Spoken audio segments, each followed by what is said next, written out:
समय से अपनी बेटियों का विवाह करना, समय से अपने बेटों का विवाह करना। आप जरा लेट विवाह करते हैं तब तक लड़का लड़की भटक जाते हैं रास्ते से। समय से विवाह करो, समय से बच्चे पैदा होंगे, समय से वो सेटल हो जाएंगे। जब बच्चों के विवाह का टाइम आएगा उस समय तुम भी जवान ही रहोगे। समय से विवाह होने के बड़े फायदे हैं भविष्य में।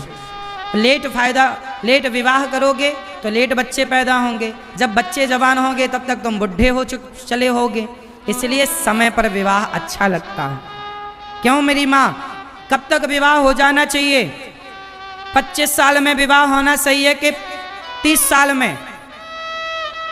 क्यों मेरी माँ, सब लोग बताओ, माँ बाप जितने बैठे हैं, छोरा छोरी का विवाह 25 साल के भीतर होना चाहिए या 30 साल के बाद होना चाहिए? सही उम्र क्या है? क्यों, क्या उम्र सही है? 25 के बाद कि 25 के पहले? कब होना चाहिए बेटा ब्याह? 25 साल के पहले कि 25 साल के बाद? पहले। कितने लोग इस बात से सहमत हैं 25 साल के बाद विवाह होना चाहिए? कितने लोग चाहते हैं 25 साल के पहले विवाह होना चाहिए? कितने लोग इस बात से सहमत हैं? दादाजी हाथ बात उठाओ सरकार। 25 साल के पहले विवाह होना चाहिए कि नहीं? नहीं होना चाहिए? हाँ, सही उम्र है कि 25 वर्ष के पहले लड़का लड़कियों का विवाह हो। और माँ बाप से हाथ जोड़ के प्रार्थना करूं, जब तक तुम्हारी छोरी का, जब तक तुम्हारे छोरे का ब्याह नहीं हो जाता तब तक अपने लड़का लड़की पर पूरी नजर रखो। तुम्हारी छोरी कंबल ओढ़ करके, रजाई ओढ़ करके ना, उससे तुम्हें लगता छोरी सो गई, सो नहीं गई, अंदर आई लव यू खेल रही है रजाई के भीतर। तुम्हारा छोरा तुम्हें लग रहा है सो गया, सो नहीं गया, कंबल ओढ़ के अंदर चल रहा उसका इंस्टाग्राम पे, फेसबुक पे, व्हाट्सएप पे चल रहा उसका। जब तक 4 लड़कियों को वो आई लव यू नहीं कह देता सोता नहीं है। ये हालत है आजकल के छोरों की।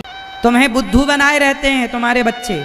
इसलिए माँ बाप को चाहिए कि सीसीटीवी कैमरे की तरह बिल्कुल बच्चों के पीछे पीछे रहे।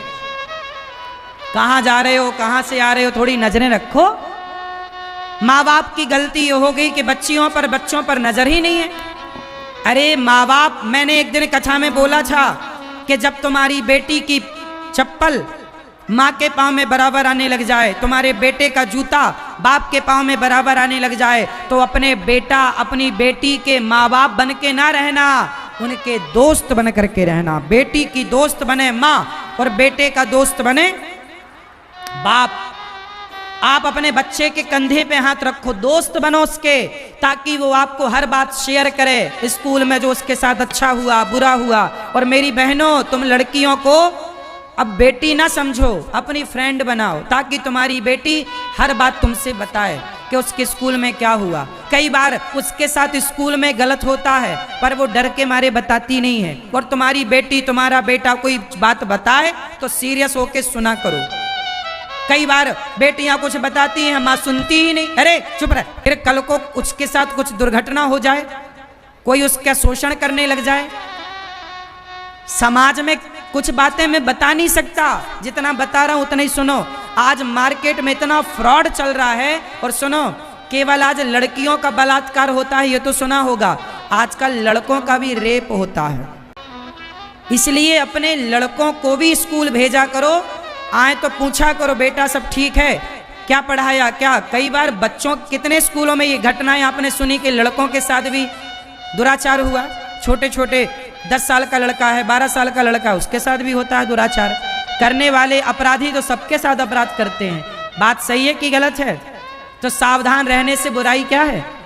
एक अच्छे जिम्मेदार माँ बाप बनो ना, अपने बच्चों के प्रति सजग रहो। तुम्हारी बेटियों को किसी के हवाले छोड़ के ना जाओ, छोटी है या बड़ी है, साथ में लेकर जाओ। जहां रखो, जहां सुलाओ, अपनी आंखों के सामने सुलाओ।